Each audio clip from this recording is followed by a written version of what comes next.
Rutas del Recuerdo en la mañana de este hermoso viernes 10 de agosto. Hoy con visita, y también recibiendo a nuestro compañero de trabajo, Damián de Paula. Así que bueno, Damián, buen día, ¿cómo estás? Hola, buen día, Marco. Bueno, hoy en una mañana especial tenemos un invitado de lujo, podríamos decir. Así es, así es. Nos viene a visitar, lo hemos invitado y accedió rápidamente a acercarse aquí a la radio, el señor Carlos Ferreira. Buen día, ¿cómo estás, Carlos? Buen día, ¿cómo están, muchachos? ¿Qué tal? Un gusto estar acá y muy contento de empezar con esa música antigua. Que sea director de un museo no quiere decir que escuchemos música de los 70 y 80, pero estaba lindo. Director del Museo Jesuítico de Jesús María. Sí, de la Estancia Jesús María, Museo Jesuítico Nacional, y el Museo Rural de la Posta de Sinzacate. Bien, que bueno, ya venís trabajando en museos desde hace mucho tiempo, sí. En el año 1999 fui designado director del Museo de mi pueblo, de La Para, y a partir de ahí, bueno, trabajé en numerosísimos museos de Argentina, del mundo, de otras provincias, así que sí, con 20 años diríamos en el ámbito de los museos. El museo. Carlos, vos sos de La Para, naciste allí, te criaste ahí. Sí, nací ahí, me crié ahí, tengo a mi madre ahí, así que, y los afectos, y los amigos, y los asados, y y los amigos, todo allá también, así que... ¿Cómo, bueno, tus padres a qué se dedicaban en La Para? Mi viejo era peluquero, ya falleció, y mi vieja era costurera, está jubilada, así que tenían tijeras en las manos, como quien dice ellos. ¿Y de dónde nace tu amor por la historia, por el museo? Porque tenés padres que no eran... Sí, gente trabajadora, ¿viste? Sí, mira, los tres, mis dos hermanos y yo, somos muy afectos a todo lo que es historia, patrimonio, museos, política, etcétera. No tengo una explicación así clara que podría ser. Yo me acuerdo que mi abuela ñata, eso sí me acuerdo, la ñata Rivero, asturiana, me contaba historias de Asturias, de la guerra civil. Yo creo que viene por ahí la cosa de la guerra civil española, del hambre en España, de la Virgen de Covadonga, después tuve la posibilidad de conocer Asturias varias veces.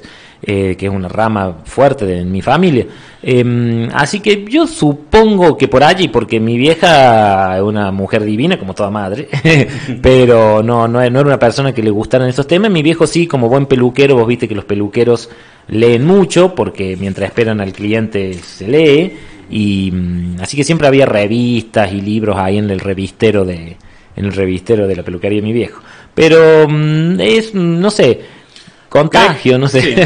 ¿Vos creés que, bueno, tu abuela fue la que más o menos te fue llevando un poco en este camino? Yo creo que sí, sí. ¿Y en qué momento tu abuela se juntaba a contarte esas historias? Y bueno, en un momento en que ella se va a vivir al lado de la casa de mi viejo, porque las otras hermanas le habían hecho una casita al lado, entonces se va a vivir ahí al lado y bueno, como toda viejita, viste, pasaba mucho tiempo en la casa nuestra, y ahí contaba, siempre muy habladora, famosa la ñata Rivero por ser muy habladora, conversadora, y bueno, como hija de asturianos, ella era muy orgullosa de esa rama de ella, y bueno, y yo que ahí justamente, yo te estoy diciendo año 86, 87, yo tenía unos 10 años, sí. Se me hace que a finales de la primaria, unos 10 años yo tenía, ya mi abuela ya la habían mudado ahí al lado, sí, porque murió en el 93, así que sí, así que fueron varios años en que ella se cruzaba a cualquier hora y contaba historias de antes, que va a contar una abuela, ¿cierto? Y vos eras de pedirle que te contara esas historias, que te hablara de Asturias y de su historia. Yo creo que después sí, me parece que después sí, no tengo mucho recuerdo. Los historiadores, te lo aclaro para que no sigas preguntándome sobre eso, no somos muy autorreferenciales, así que nosotros hacemos historia oral, le hacemos reportajes de historia oral a mucha gente, y es como los médicos, ¿vio, Doc? Que no se quieren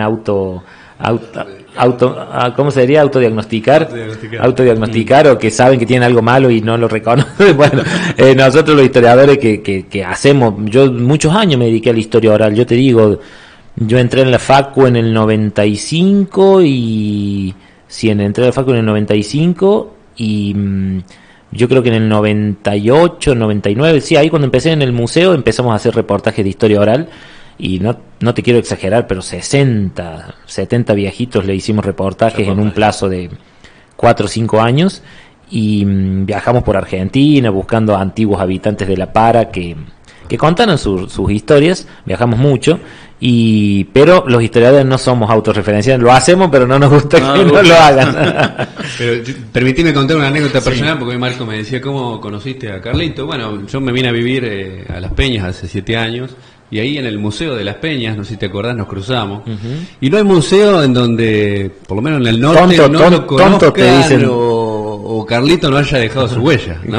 Tonto te dicen para elegir lugar para vivir, ¿no? Las Peñas es precioso, es uno de los pueblos muy lindo, sí, ¿no? La verdad que uno de los pueblos del norte que más me gusta, y por eso le digo al doctor tonto para elegir un lugar para vivir. Y sí, ya ahí nos conocimos, ¿sí? Y después fuiste a La Para. Fui a La Para, nos vimos en Cañada de Luque. ¿Y qué nos podés decir de todas esas experiencias que tuviste, a modo de síntesis? Porque bueno, seguramente habrá anécdotas en todos los lugares.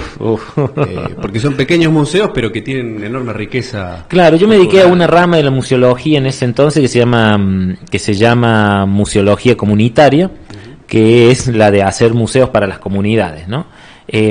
Por la estructura sociopolítica del norte de Córdoba, uno ha hecho más que nada dentro de esa museología comunitaria museos municipales, lo cual, ¿por qué? Porque por allí o las cooperativas no tienen ganas de hacerlo, o no saben que por ejemplo, en Entre Ríos está lleno de museos que dependen de cooperativas, por ejemplo, es bastante común allá. Acá no es una cosa común. Sí que los municipios tengan su museo.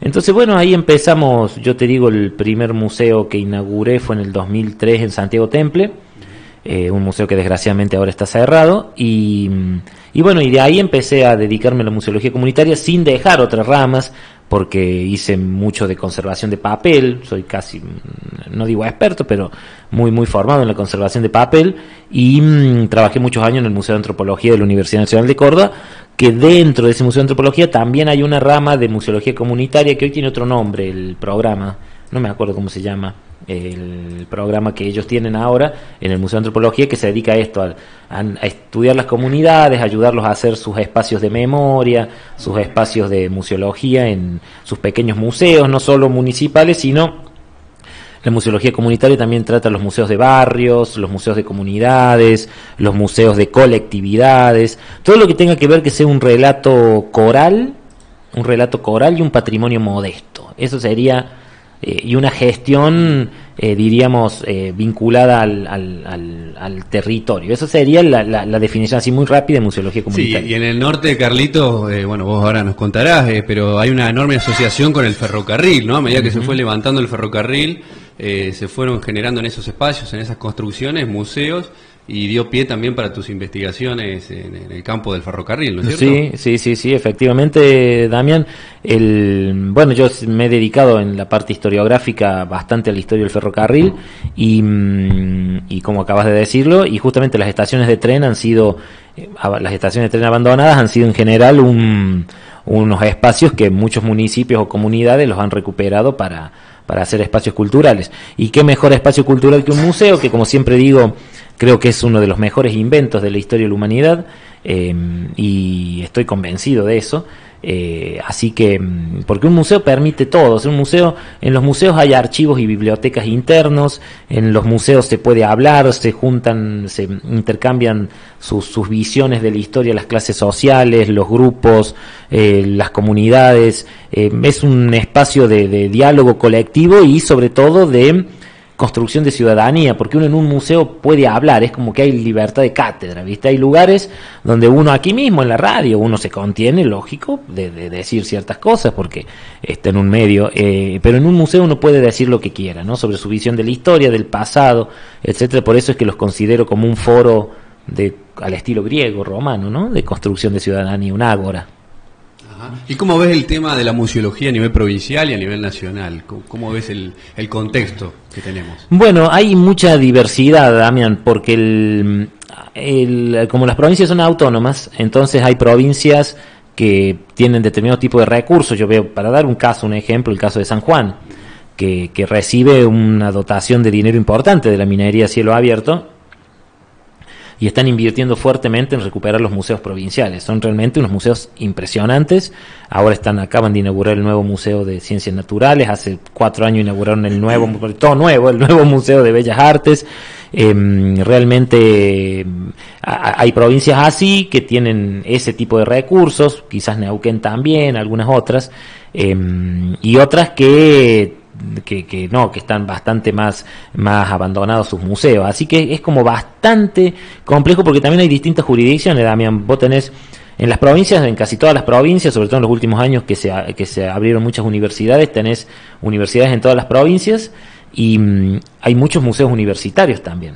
Y los museos universitarios en general están bastante bien, porque es como las universidades saben que el museo es el mejor vitrina, la mejor escaparate que tienen para promover sus logros científicos. ¿Qué mejor lugar que un museo para promover tal descubrimiento médico, tal proyecto de investigación o tal descubrimiento ambiental, ¿no? Sí, perdóname que te interrumpo, pero las facultades de medicina del país yo he visto muchísimas, en La Plata, en Buenos Aires, en Córdoba, museos, todas tienen sus museos, Cualquier disciplina que tenga años ya da lugar, ¿no? Y hay algunas disciplinas con pocos años, que como aquí en Córdoba, que existe el Museo de la Facultad de Psicología, que vos decís que va a exhibir. Bueno, sin embargo es interesante porque ellos no es que quieren, todos saben que un museo es el mejor lugar para difundir lo que haces, para difundir tu identidad o para difundir los conocimientos o difundir tu arte, tu producción.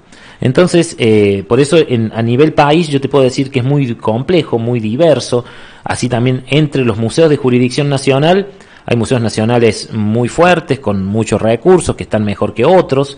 Entre los museos provinciales ocurre lo mismo, sobre todo por la diversidad de provincias, que son todas, como te digo, autónomas.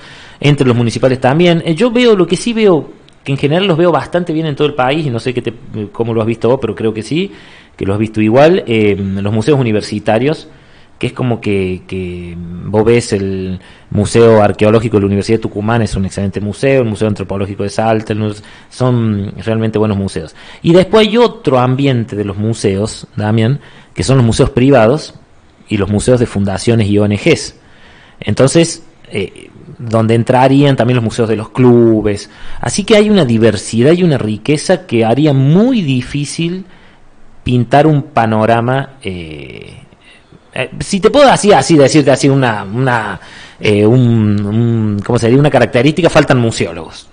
Eso sí, faltan museólogos. Quizás las universidades han conseguido cierto desarrollo por eso mismo, porque tienen sus carreras o arqueología o antropología o bueno, de las humanidades también en general que extraen o archivo, no sé cómo se llama. Archivología, bibliotecología, claro. Exactamente, entonces como que tienen sus recursos humanos porque se necesitan recursos humanos para llevar adelante un museo, ¿no es cierto? Sí, por eso, para yo contestar después de todo este circunloquio que te hice para hablarte de la diversidad y riqueza de los museos argentinos, además que no entramos en el tema de centros de interpretación, etcétera, que también es importante, sí, yo te lo resumiría a tu pregunta, ¿cuál es el panorama de los museos de Argentina?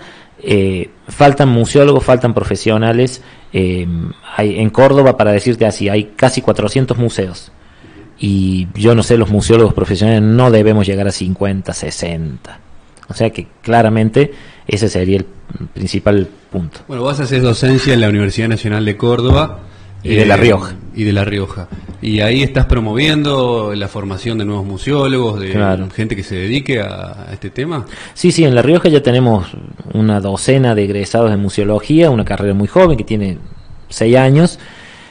Son técnicos en museología y es una de las pocas carreras de museología en universidad pública y con título de técnico en museología, ¿no? Porque, por ejemplo, Tucumán da el de licenciado en arqueología y museología, porque diríamos son museólogos especializados en arqueología. Pero ahí en La Rioja estamos con eso, y en la Universidad Nacional de Córdoba, que estamos en la dura batalla universitaria para crear una carrera de museología, más en este contexto. Sin embargo, logramos en la Escuela de Historia crear hace ya del año 2012, o sea, hace ya 6 años, un seminario que se llama Historia, Memoria, Patrimonio y Museos, que es un seminario cuatrimestral optativo, que todos aquellos que estudian historia, que les gusta el tema del patrimonio y los museos, por lo menos salen con una materia, que tiene la palabra museo en la materia, ¿me entiendes? El nombre de la materia. Es decir, que si un cordobés quiere especializarse en cuanto a los museos, tendría que irse a La Rioja, por ejemplo. Sí, puede estudiar a distancia en La Plata, en el en el número 8, en el Instituto de Formación Docente y Técnica número 8 de La Plata, que tiene que ir 2-3 veces al año nada más, o esforzarse, que es un esfuerzo muy pequeño, es vivir 3 años en La Rioja. La Rioja es el mejor lugar del planeta, es precioso y es barato, y los riojanos son divinos, son espectaculares. Entonces, vivir 3 años en La Rioja, que no es un gran esfuerzo, porque te reitero, allá los alquileres son baratos, la comida es barata, todo barato en La Rioja, no sé por qué, otro país, ¿viste? Es otro país. Los taxis son baratos, los colectivos son baratos, todo barato. Entonces, sí, como recomendación, ya que lo preguntas, para quien esté escuchando y le guste, realmente un pequeño esfuerzo de 3 años en La Rioja no es nada. Estamos a 5 o 6 horas en colectivo nada más, así que sí. Y una universidad, pública y gratuita.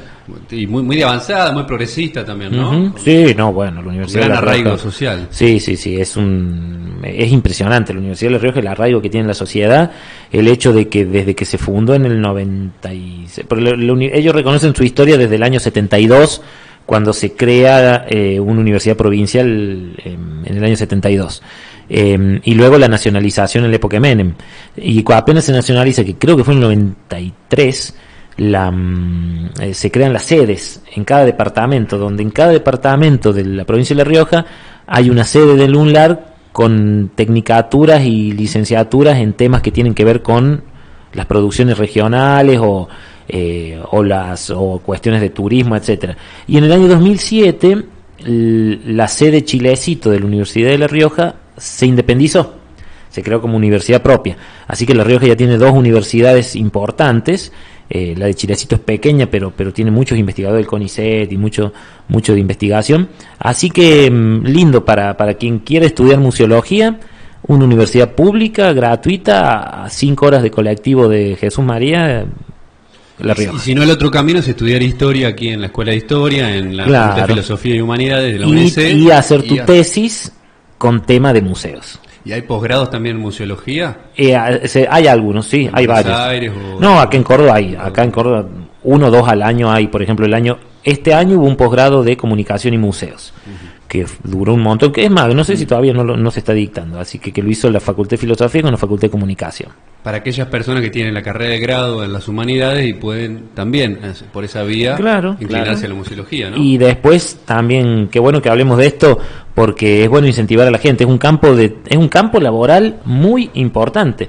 Yo me acuerdo que, o sea, por lo menos con mucho crecimiento y con mucha demanda de museólogos. Me acuerdo una anécdota, ocurrió aquí en Colonia Carolla, donde dicen, vamos a inaugurar el museo permanente. Eso es claramente, yo no me enojé ni nada, hablé con las chicas de cultura y dije, miren chicas, el museo es permanente por definición. Claro, o sea, no sé cómo sería un sanatorio sano o un consultorio que consulta, ¿cierto? O sea, vaya al consultorio para consultar al médico, ¿cierto? Entonces, ahí ves claramente de que por más de que tenemos gestores culturales que por suerte han entrado a trabajar en las áreas de cultura de los municipios y de la provincia, sin embargo son gestores culturales en general, con formación en otras áreas, y falta esto de formación en museología, y hay mucha demanda, mucha demanda. Otra forma de estudiarlo es la de la Universidad Provincial de Córdoba, donde si bien no tiene la carrera de museología, hace muchos cursos relacionados con los museos. Ahora se va a abrir uno este sábado, que todavía están abiertas las inscripciones, mañana, no, ya no, que se llama Gestión del Patrimonio Cultural. Es una diplomatura corta, creo que de 80 o 100 horas, donde yo voy a dar 2 módulos, que por lo menos salís con un diploma en Gestión del Patrimonio Cultural, que no es museología tampoco, ¿no? Bueno, sos especialista en cuanto a la museología comunitaria, y muchos pueblos de nuestro norte tienen mucha historia, y que se va perdiendo porque esto que por ahí antes se pasaba de generación en generación, en esto de que nuestros abuelos, bisabuelos iban contando cómo era su estilo de vida, cómo eran las leyendas que contaban de los nacimientos de los pueblos del norte. y por ahí se puede comenzar a rescatar. ¿Los pueblos podrían tener su propio museo o es muy caro poder mantener un museo y armar su historia? Porque, por ejemplo, acá a 40 kilómetros, por ejemplo, hay un asentamiento indígena donde se han encontrado un montón de cosas que pertenecían a los indígenas y que cada familia se lo fue llevando y se fue perdiendo todo eso. Pero el tema es, ¿cuesta mucho para un pueblo armar un museo, mantenerlo? Yo no hubiese hecho 22 museos si fuera caro, ¿no? Justamente la museología comunitaria lo que busca es crear museos de calidad, pero con los recursos locales, sin que se pierdan cuestiones de la conservación, del registro de las colecciones, etcétera, los recursos locales. Mira, yo hice una... ¿Cómo era tu nombre? Marco. Hice museos en Las Arrias, en Caña de Luque, en pueblos muy pequeños, pero muy pequeños, donde hicimos grandes museos, ¿no? Y yo doy siempre este ejemplo, Marco. El intendente de la Francia de hace unos años, Carlos Tassi, me acuerdo, una anécdota de esas que te quedan y que son realmente anécdotas que sirven para citarla toda tu vida. Habíamos inaugurado el Museo de la Francia, un museo hermoso, grande, y él me contrata 3 meses más para que yo terminara unas cositas después de inaugurado el museo, y me dice... Mira, Carlos, dice, vení, sentate, veamos los números de cuánto costó hacer el museo. Bueno, él ya había estado sacando los cálculos. Dice, vos me dijiste que iba a salir 330.000 pesos y salió 380. Ah, bueno, le digo, no le erré mucho, qué sé yo, ahí charlamos un rato. Dice, sí, pensar que con esa plata yo hacía, estamos hablando de hace mucho, yo hacía una cuadra de asfalto con cordón cuneta. Entonces yo me sentí mal, porque digo, me está reprochando que con lo que gastó para hacer el museo hacía una cuadra de asfalto con cordón cuneta en las dos veredas.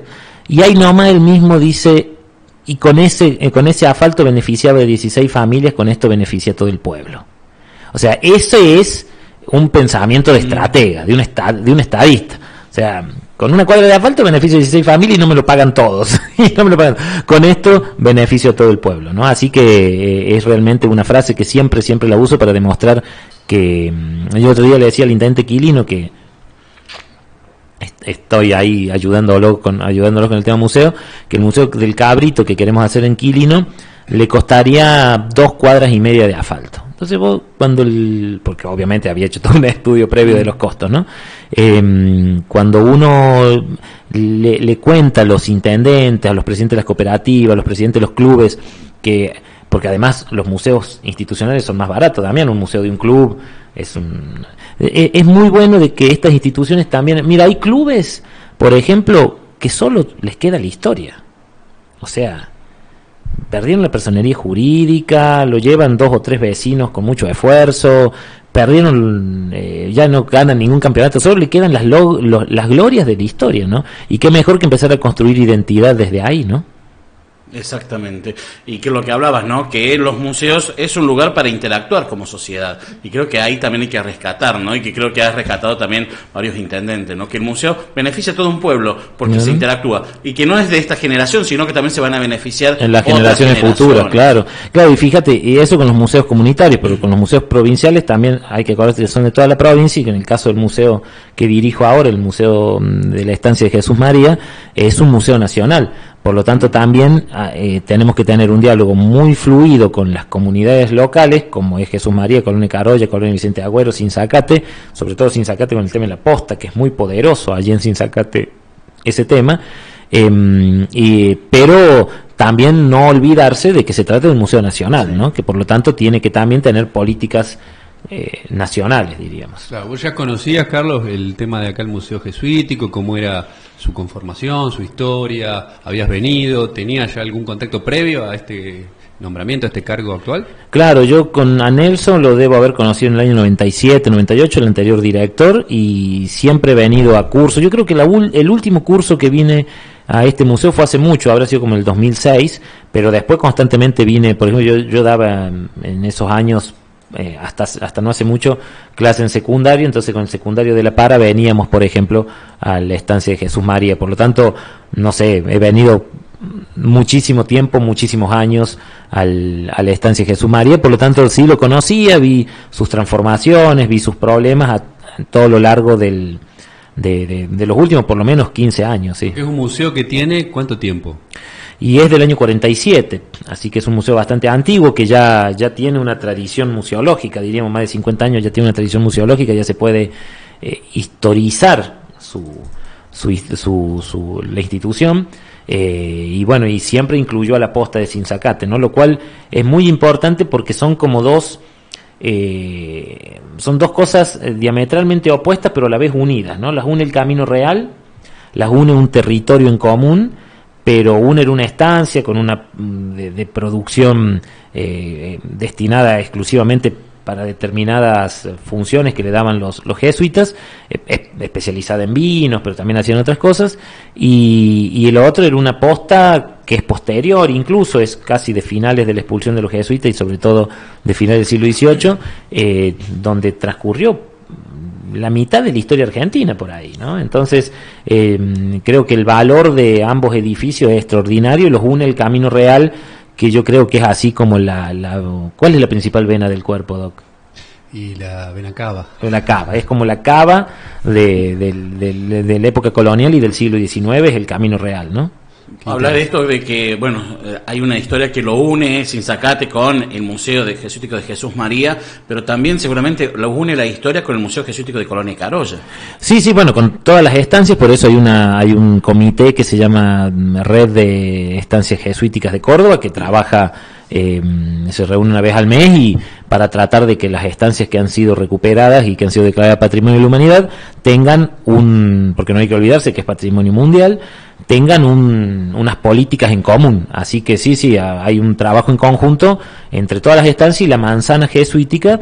A la vez eso se articula con las misiones jesuíticas guaraníes, tanto de Argentina, de Brasil como de Paraguay, con lo que hay jesuítico en Uruguay, que también hay algo de las misiones orientales, las famosas misiones orientales, y muy importante la vinculación de esta provincia jesuítica con la chiquitanía boliviana, que yo creo que es así como nosotros creemos que Córdoba es el centro, pero en realidad cuando uno conoce la chiquitanía boliviana dice, bueno, realmente los jesuitas aquí pusieron buena parte de su conocimiento y su fuerza y sus políticas en los llanos bolivianos, ¿no? Y para los que no sabemos del tema jesuítico, de la época yo tampoco en la que vivieron, yo tampoco sé. Bueno, pero vos seguramente tenés mucho más que nosotros. Soy especialista. Al menos nos podés tirar algunas reseñas, por lo menos en qué época, en qué siglos y cómo fueron conformando también su poderío, ¿no? Los jesuitas hasta su expulsión a fines del siglo XVIII. Sí, van del siglo XVI al siglo XVIII, después fueron rehabilitados en el siglo XIX, si bien se refugiaron en el Vaticano durante casi 100 años, mientras la orden estuvo prohibida. Es muy interesante la historia de los jesuitas en China, en la India, en Europa Oriental, en Rusia. Catalina la Grande, de hecho los jesuitas continuaron muy muy fuerte en Rusia, yo te diría que hasta 1830, 1840, mucho después de la expulsión de España, de Portugal, de España, de Francia, de Alemania, los fueron expulsando de todos lados, porque bueno, los zares de Rusia consideraban que su forma de pensar su organización era valiosa para el sistema zarista, ¿no? Así que en todo el mundo es muy muy importante lo que dicen. Yo te reitero, yo no soy especialista, pero uno tiene así algunos conocimientos sueltos, como quien dice. ¿Es verdad que existen túneles que unen esta estancia jesuítica con demás estancia y que hay un túnel que va hasta Santa Rosa de Río Primero? Bueno, el que te haya dicho eso, que se lo diga a los intendentes de Córdoba que hace 40 años que quieren hacer un tunelcito para hacer un subte, O sea, realmente yo siempre le digo a la gente cuando plantea estas cosas, si no se puede hacer ahora, no se podía hacer antes. Es así. O sea, no es cierto, no es posible ni siquiera con lo más poderoso que tiene la humanidad, que es la fuerza del ser humano. Porque de esa manera se construyeron las pirámides. pero no es posible, no, y si fuera posible metemos un subte urgente allá abajo. Y ya que vos mencionaste, Carlitos, el siglo XIX, que fue tan rico en esta región, ¿no? En eso sí soy especialista.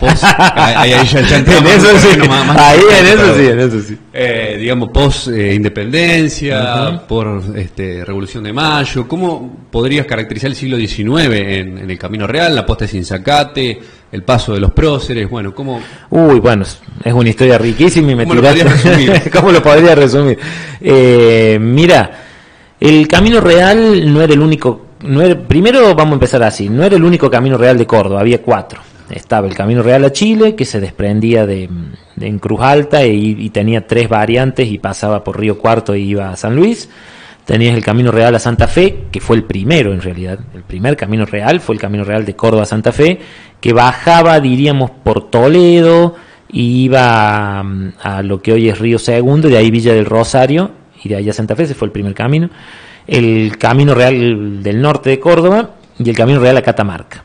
Esos eran los caminos reales, que eran los caminos reglados por el Estado colonial primero y revolucionario después. Y después estaban los caminos carriles, que era una segunda categoría, eran caminos por donde también podían transitar carretas, pero donde el Estado no te garantizaba nada. Vos te metías por ahí y eras vos el responsable. Había muchos, la red, hay varios mapas muy buenos del siglo XIX con todas esas redes. Hay uno del ingeniero Arenales que está muy bueno. Y bueno, esos caminos carriles había, no sé, un montón, entre ellos el Camino de las Tropas, que pasaba acá por Chalacea hacia el norte, ¿no? Que se llama Camino de las Tropas porque en realidad la mayoría de las tropas que combatieron en la independencia y después en las guerras civiles no usaban este camino. Eso también hay que desmitificarlo. Muchas sí, otras no. Muchas pasaban por el Camino de las Tropas, que por eso recibe ese nombre, y que por eso es un nombre que hasta la década del 60 aparece con ese nombre en los mapas, porque era un camino hacia el este del Camino Real, con la misma dirección, pero que no pasaba por ninguna población. Entonces permitía un tránsito más rápido y evitaba también que la soldadesca se entretuviera con los vicios y malos hábitos que podían tener en esa época. Entonces, después estaban los caminos de herradura, que eran solo los caminos donde podían ir mulas y caballos. O sea que había muchos tipos de caminos, pero evidentemente el Camino Real era el principal, y no solo para transporte de tropas y personas, no solo para mercaderías y semovientes, sino también para ideas, ¿no? O sea, el Camino Real como un ideoducto, ¿no? Un ideoducto donde transitaban libros, ideas, noticias. Así que después de contarte que había otros caminos reales y que si bien no todo pasaba por este Camino Real, era el más importante, también hay que decir que lo que hoy vemos como el ferrocarril y la Ruta 9 son espejo del Camino Real, por algo será, ¿no? Y yo pienso en el siglo XIX, en esas luchas intestinas que tuvimos durante años unitarios, federales, y ahí cerquita de la posta de Sinzacate, que seguramente vos ya tendrás algo pensado, está la Barranca Yaco, ¿no? Así que es un escenario donde fue asesinado Facundo Quiroga. Claro, y bueno, y muchas otras cosas que también pasaron por la posta de Sinzacate. Yo creo que el hecho de Quiroga es así como realmente un hecho fundacional en la historia del norte de Córdoba. Eso es realmente así, y bueno, por eso está bueno que se revalorice tanto el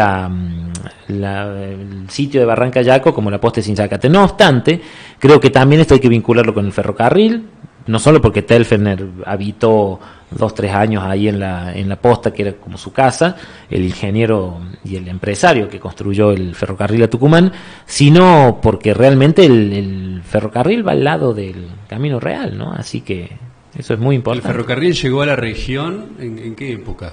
Y la línea se empezó a construir en 1872 y se inauguró en 1876 de Córdoba a Tucumán. Bastante rápido, en 4 años. Era muy común que se hicieran muy rápido los ferrocarriles en ese entonces, y bueno, así que de ahí surgieron las estaciones que empezaron a competir con los pequeños villorios que había alrededor de las postas. Entonces una estación de tren a 5 kilómetros de la posta de Sinzacate, obviamente dio lugar a una ciudad como la que fundó Pío León, que es Jesús María, que es un trazado pensado y paralelo, o sea, el trazado es siguiendo las vías del ferrocarril, el del trazado original de Jesús María. Entonces, diríamos que allí comienza la competencia entre ese gran modernizador y ese gran medio de comunicación que eran los ferrocarriles con las postas, ¿no? Entonces ahí van perdiendo protagonismo a partir de finales del siglo XIX las postas, y van tomando protagonismo los nuevos pueblos que surgen a la orilla de las estaciones. 1872 Facundo, y yo me acuerdo del presidente Sarmiento, ¿no? En 1872. Claro, hasta 1874 Sarmiento, sí. Bueno, todo un símbolo también, ¿no? Se termina con la barbarie, comienza la civilización, se afianza el ferrocarril. Y varias líneas, ¿no? Porque Córdoba tuvo un desarrollo luego en el siglo XX impresionante. Sí, sobre todo en la primera mitad, pero en realidad el mayor tendido de líneas férreas en la provincia de Córdoba se da hasta 1914. Lo que va del 14 al 41, que en el 41 es la última línea que se hace, que es una línea muy cortita, que va de Villa Santa Rosa a Tránsito, hay el apogeo del ferrocarril es en la provincia de Córdoba entre 1870 y 1914. Lo que pasa es que nosotros no nos damos cuenta hoy del impacto que significó el ferrocarril en estas zonas acostumbradas a que vos una carta la mandabas y tardaba 3 meses.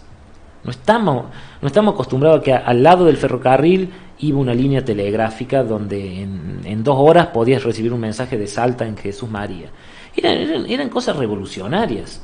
O sea, que vos pudieras tomarte un tren y llegar a Buenos Aires en 2 días. Era una cosa impresionante.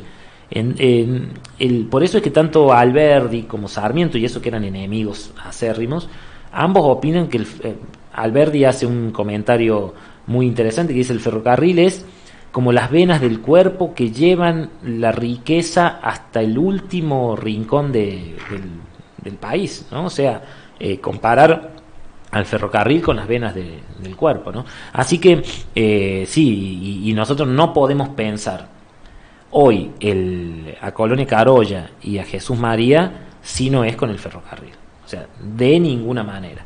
Sin el ferrocarril, Colonia Carolla y Jesús María serían villorios o pueblitos pequeños al estilo Sinzacate, ¿no? Así, que tienen otro encanto, por supuesto, ¿no? Pero sí, hay que pensarlo así, porque sin el ferrocarril y sin los loteos y trazados urbanos que se hicieron por ello y por la ley de colonias de Avellaneda, es imposible pensar. Otro ramal importante aquí en el norte de Córdoba es el que va de Dianfunes hasta Santa Fe, ¿no? Santa Fe, vos lo estudiaste en profundidad también. Claro, ese incluso es tema de mi tesis de doctorado, que hace Macha, Las Peñas, Los Mistoles, Caña de Luque, Obispo Trejo. Realmente ese ferrocarril fue extraordinario, porque es uno de los 3 ferrocarriles del centenario. Le contamos a la audiencia que entre 1909 y 1912-13 se hicieron 3 ferrocarriles que iban de oeste a este. Uno, el Transformoseño, que es el ferrocarril Embarcación Formosa. El segundo, el Transchaqueño, que es el que va de Metán Barranqueras. Y el tercero, bajando del norte para aquí, el de Anfunes Laguna Paiva. Son 3 ferrocarriles que se construyeron en paralelo, abriendo en zonas muy despobladas y permitiendo una conexión rápida fluvial después para ir por el Río de la Plata y de ahí al Atlántico. Lo increíble de esto es que se construyeron en 3-4 años, ¿no? O sea, y que se construyeron de las 2 puntas, ¿no? En el Transchaqueño se ligó un reto el ingeniero que lo hizo, porque había un error de menos de 1 centímetro en la unión de los rieles de los que venían de un lado y del otro, ¿no? O sea, realmente unas obras extraordinarias hechas por ingenieros argentinos, hechas por administración, no por empresas extranjeras, ferrocarriles de trocha de 1 metro. Así que bueno, de ferrocarriles podemos hablar hasta pasado mañana si quieres. Y tiene mucha de historia y bueno, y en los museos, que principalmente el Museo Jesuítico de Jesús María, donde, bueno, costó, ¿no? Restaurar y armar. Hoy por hoy, quien va a visitar, ¿con qué se encuentra en el Museo Jesuítico? Bueno, hoy por hoy se encuentra con un techo caído, el de la cocina. Sí. Bueno, que eso ya está en tratativas de resolverse. Y bueno, con uno de los museos con las colecciones más grandes del país. Tiene más de 15.000 piezas, 15.500 piezas. Lo que tiene de numismática y medallística es impresionante. Lo de arte religioso es muy bueno y muy diverso.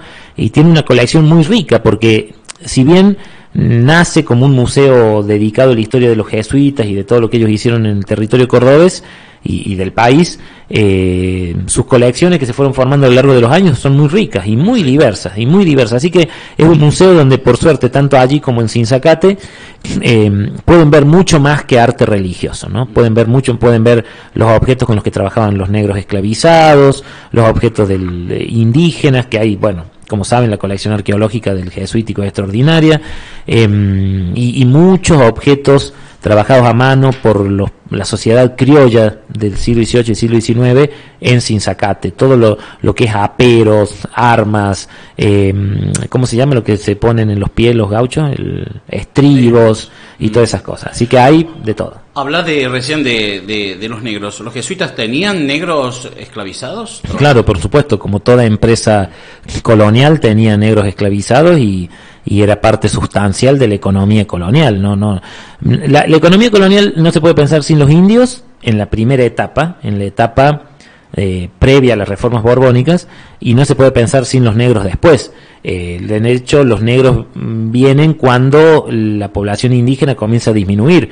A tal punto es así la importancia de la mano de obra y de eso que dijo Adam Smith, que la riqueza de las naciones son sus recursos humanos, que el propio Marqués de Sobremonte se queja de no poder fundar algunos pueblos porque faltan indios, ponen ellos, ¿no? O sea, sin indios, como le ponían ellos en los documentos. Pero vos vieras qué interesantes son los documentos de algunos encomenderos. Sí, yo tengo una encomienda muy grande, pero no tengo indios. Entonces era pobre. O sea, la riqueza se la daba tener la mano de obra indígena primero y esclava después, que se fue sumando paulatinamente y por oleadas. Hay todos estudios sobre eso. Pero es muy importante, porque la economía colonial no se entiende sin el trabajo de los indígenas y sin los negros esclavizados, ¿sí?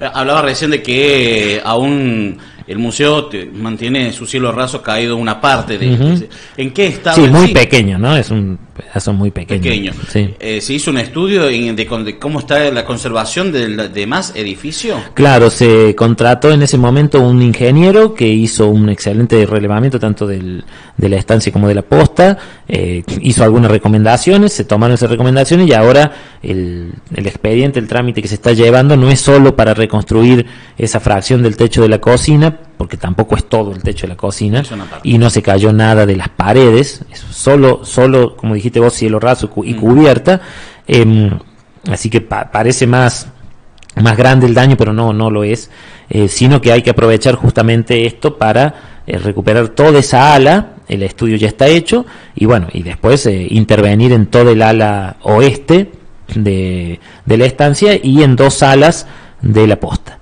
Así que se aprovecha, diríamos, la envión, como quien dice. ¿En qué estado está en general de todo el museo? Y bueno, tiene problemas estructurales, no tiene, más que eso que se cayó. De hecho, tiene todos los testigos de vidrio y de yeso para ver si las grietas que hay son grietas solo superficiales o si el edificio sigue traccionando. Son vidrios que están puestos desde hace varios años y no se han partido, o sea que hay todos unos estudios además hay todo un sistema de relevamiento, así que estructuralmente, fuera de lo que pasó con la cocina, ni la posta ni la estancia tienen graves problemas estructurales. En la posta por ahí la espadaña, hay que ver, tiene una pequeña tajo que no me gusta, pero estructuralmente también. Lo que pasa es que falta mantenimiento, efectivamente, falta pintura, faltan luces, falta mucho de eso. Son edificios muy grandes, son muy antiguos, tienen muchas intervenciones en la década del 40 que no fueron las adecuadas. Hoy podemos decir, para salvar al famoso arquitecto Busquiazo de ese entonces, decir, bueno, eran las técnicas de la época, sí, pero bueno, no fueron las adecuadas. y esas intervenciones por ahí hoy también pesan sobre el edificio, ¿no?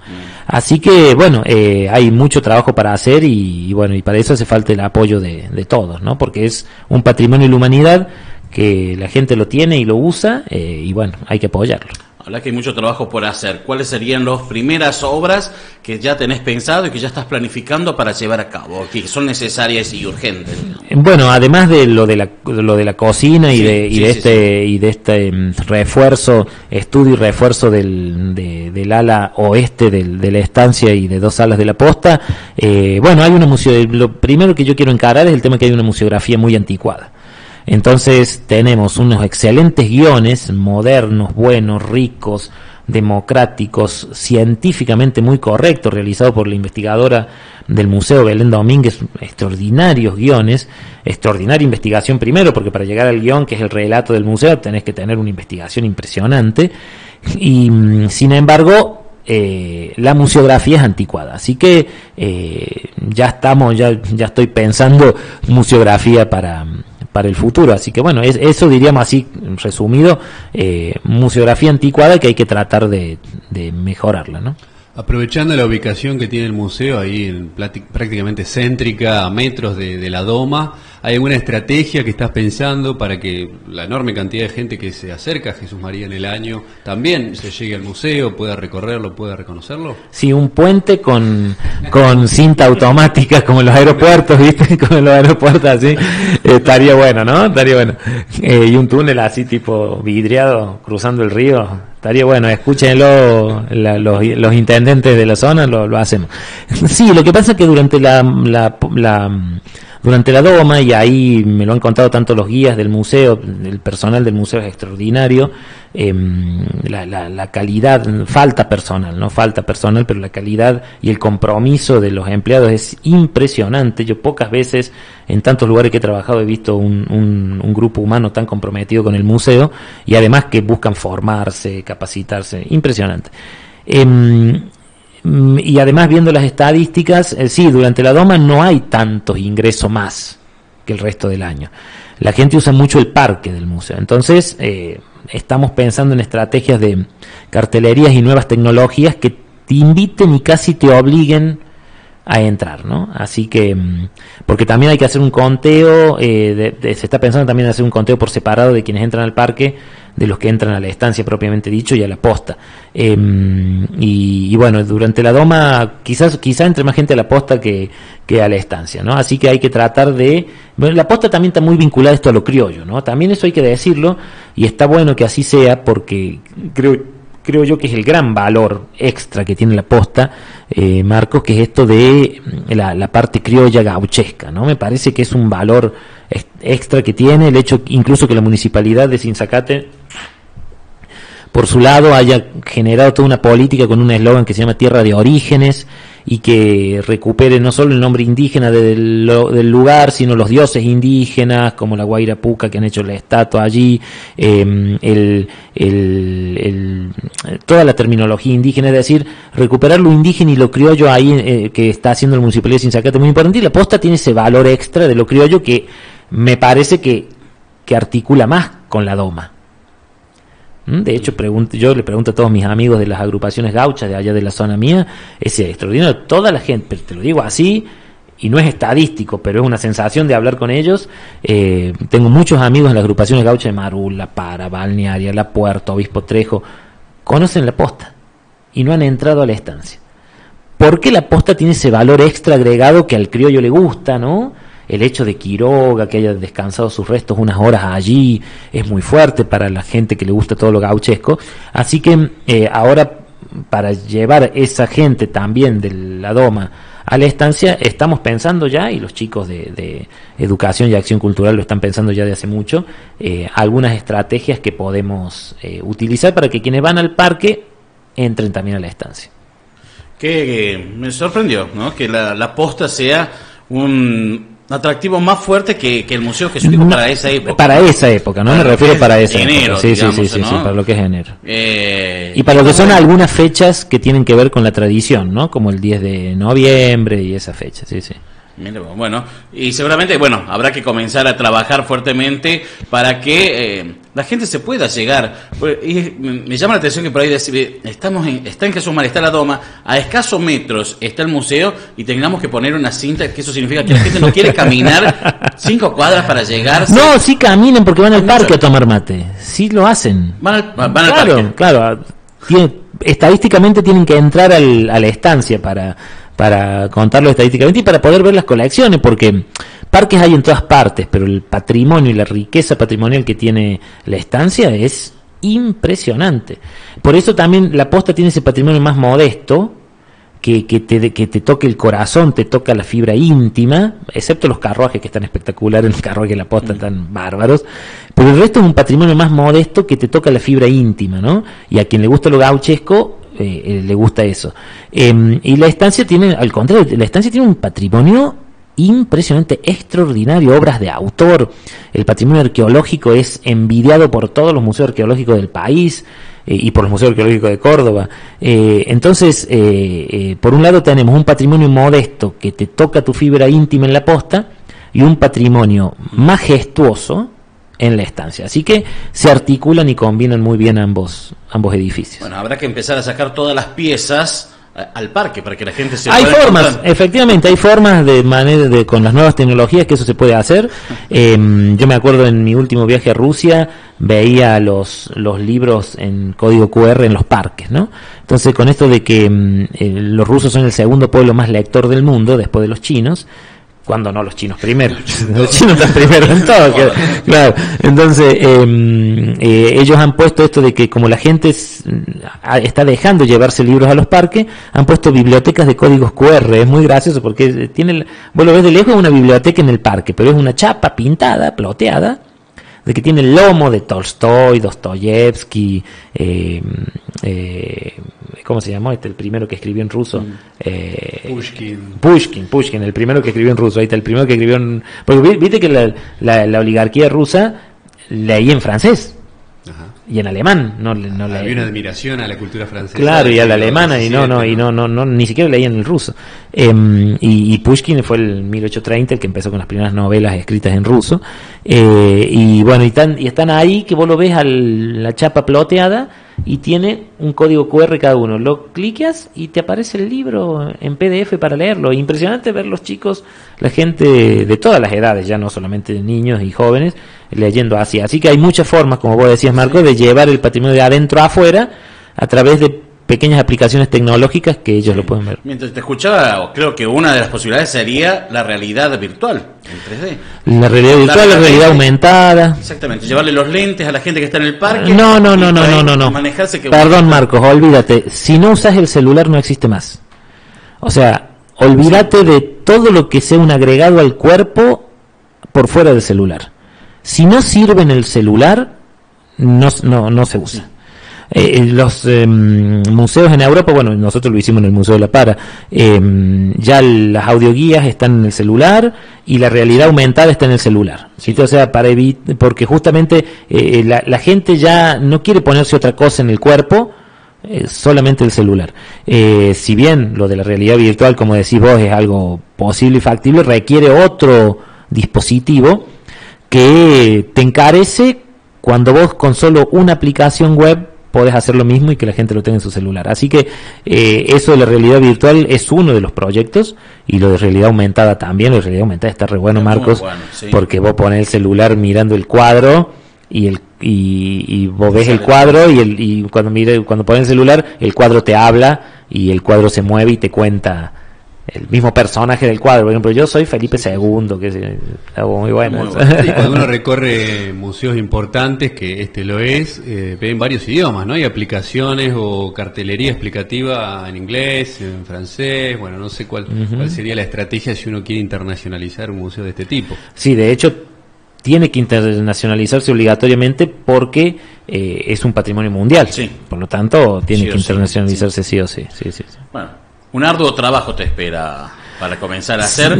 Sí. El tema es por ahí, no sé si sucederá lo mismo acá, pero por ahí, bueno, uno tiene un montón de ideas, quiere hacer un montón de cosas, pero siempre se encuentra con la pared el tema de lo económico, ¿no? Claro. Se hace más complicado. Se hace más complicado la parte económica. Tengo por suerte tenemos en el museo un personal extraordinario, unos recursos humanos extraordinarios, así que eso facilita mucho las cosas.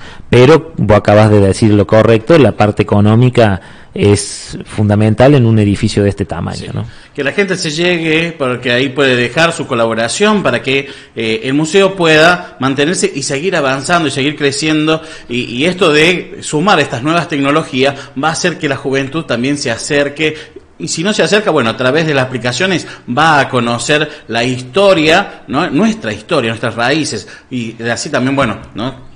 Conocer también nuestro pasado, que tiene mucho que ver de nuestra historia, y por qué somos también nosotros así, por qué se vive de esta manera en Colonia Católica.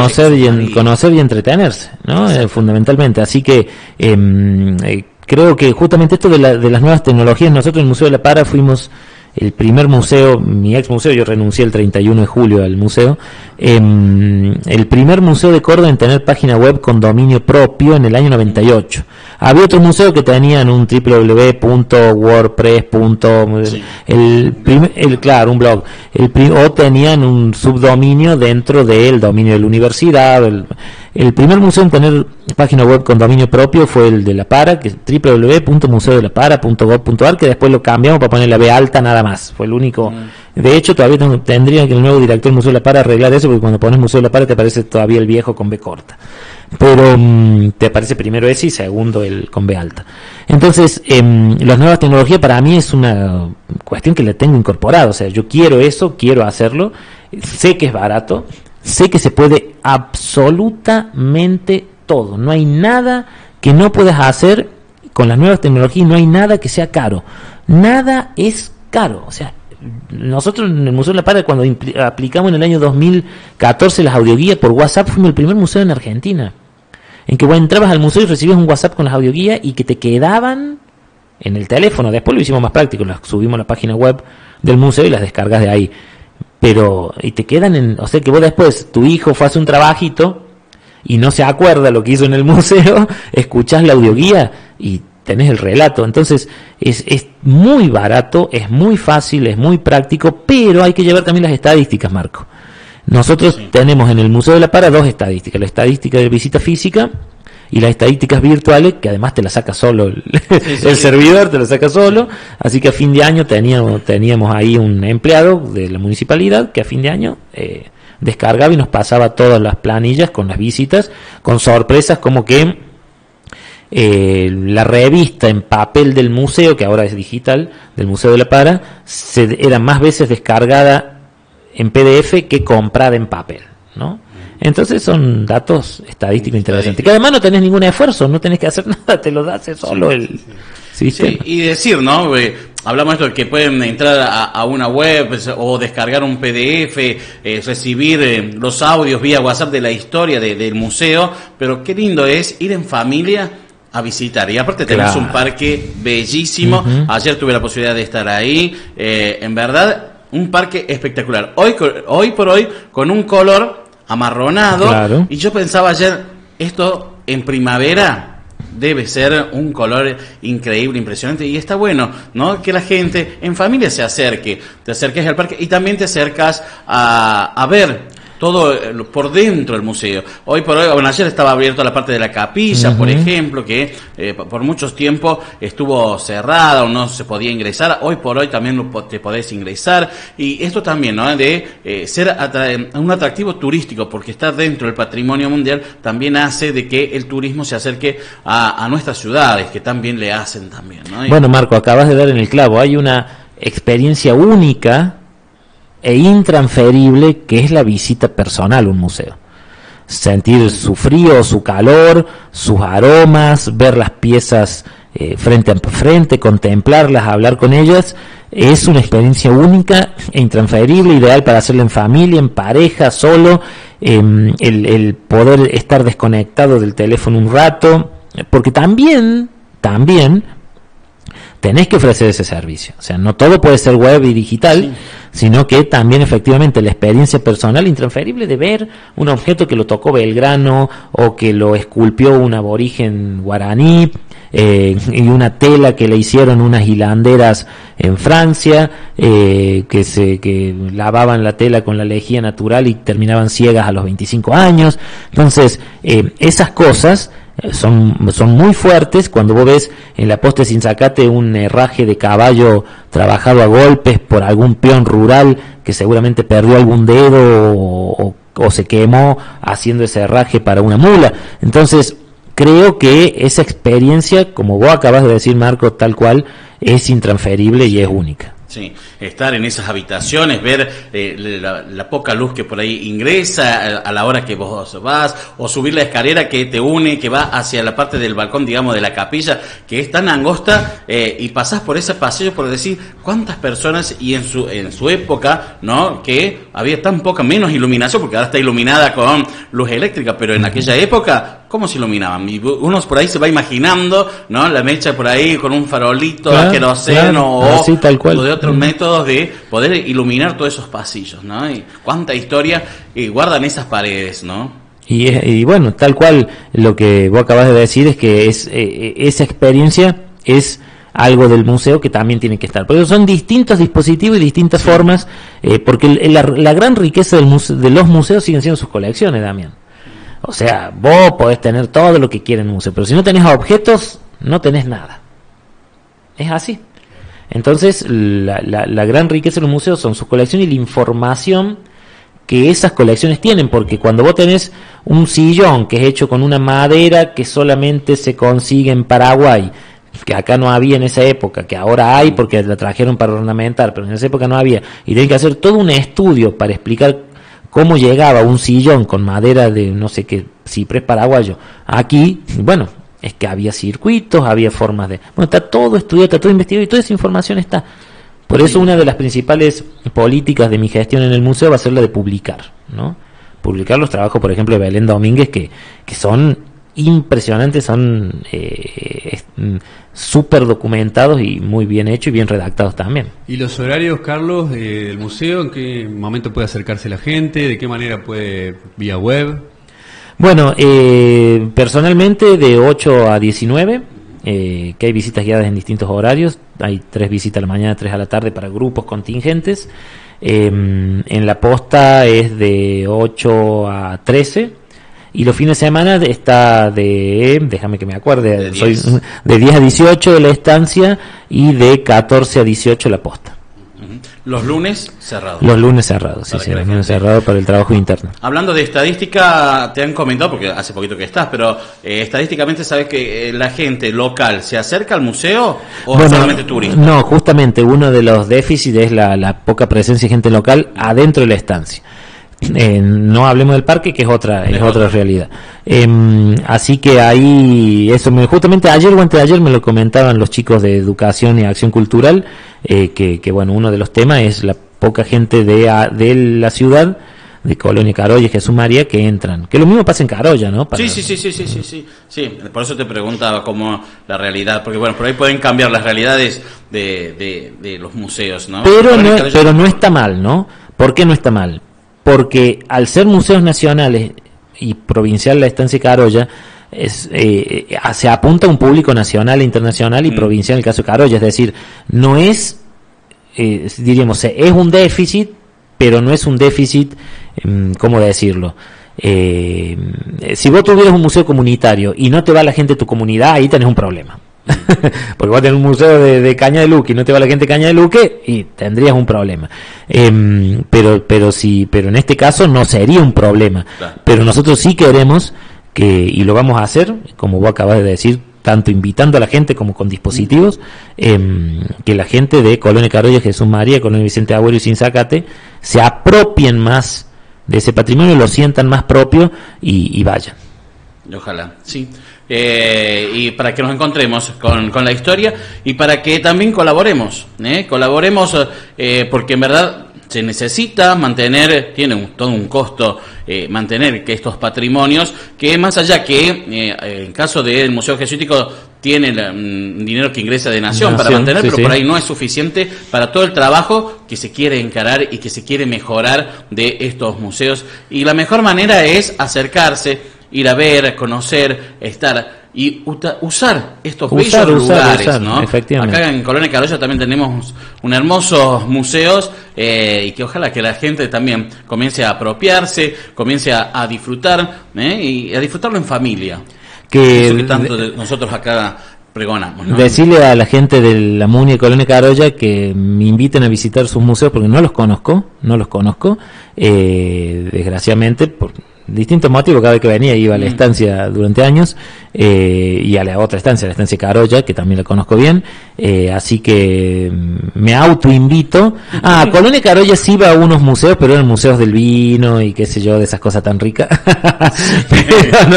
pero no a los otros museos que tienen. Así que bueno, me autoinvito, Damián, Sí, el Museo de Casa Copetti es muy bello también, y tiene una historia muy fuerte también, que está cargada, que está ligada al Museo Jesuítico Carolla, ¿no? Porque desde ahí Don Copetti pararon ahí los friulanos y de ahí viajaban hasta ese lugar que era la tierra que le habían ofrecido, y ahí preparaban los ladrillos para comenzar a construir esa casa que después, hoy por hoy, la familia lo ha donado al centro friulano y lo han convertido en museo, ¿no? Claro. Así que bueno, gracias por el adelanto, así ya lo sé. Sí, no, ya vamos a decir ya que el centro friulano está cumpliendo sus 50 años, que lo invite y así también lo llevan para que conozca este hermoso, que tiene un bellísimo parque y mucha historia también que tiene que ver con la agricultura. Sí, qué impresionante esto de las regionalidades en Italia. Hay viviendo aquí en Córdoba un museólogo, un colega sardo de Cerdeña, y él se siente tan italiano como checoslovaco, ¿viste? O sea, no, una cosa, un regionalismo impresionante, esto de los friulanos, los piemonteses en la zona del departamento San Justo, que tienen todas esas organizaciones potentes de las familias piemontesas, que son toda una red nacional también de familias piemontesas, donde los piemonteses han tenido que venir a aprender el piemontés. Cuando lo tuvieron que normalizar para transformarlo en lengua escrita, lo vinieron a estudiar a Argentina porque ellos ya lo habían perdido, ¿no? Como lo hicieron los galeses con el galés de la Patagonia, ¿no? Así que esto de los friulanos, piemonteses, sardos, napolitanos, calabreses, marquellano, ¿viste? ¿Cómo se la humanidad? ¿Ves cómo vos podés hacer también trabajo intermuseos, ¿no? Y potenciar la región desde un punto de vista turístico, ¿no? Claro, por eso la estancia económico, diríamos. Claro, por eso la estancia de Jesús María con el tema de la chiquitanía boliviana y las misiones guaraníes son como 3 puntos fuertes, ¿no? Córdoba, la chiquitanía boliviana y las misiones guaraníes. Sí. Carlos, bueno, muchísimas gracias por haberte llegado, por esta charla, por conocer un poco más de nuestra historia y también un poquito de la realidad del Museo Jesuítico, y bueno, que te espera un arduo trabajo y que te vamos a acompañar desde aquí, desde la radio, lo que necesites, estarán los micrófonos siempre abiertos para charlar, porque está bueno esto, ¿no? De conocer y saber mucho de historia y a mí me encanta eso, así que cuando quieras podemos... Con gusto, gracias es la primera radio a la que vengo a hacer un reportaje extenso, con muchas otras tuve pequeñas entrevistas, así que muchas gracias, Marcos, gracias, Damián, y me espero un arduo trabajo, pero no solo a mí, sino a todo el equipo del museo que tiene que secundar a este loco, y bueno, pero es un equipo maravilloso, así que vamos a ir para adelante seguro. Muchas gracias. Gracias. Gracias y éxitos. Ahí está. Bueno, Carlos Ferreira, director del Museo Jesuítico, estuvo charlando con nosotros en la mañana de hoy. No te quedes con las ganas. Aires que cruzan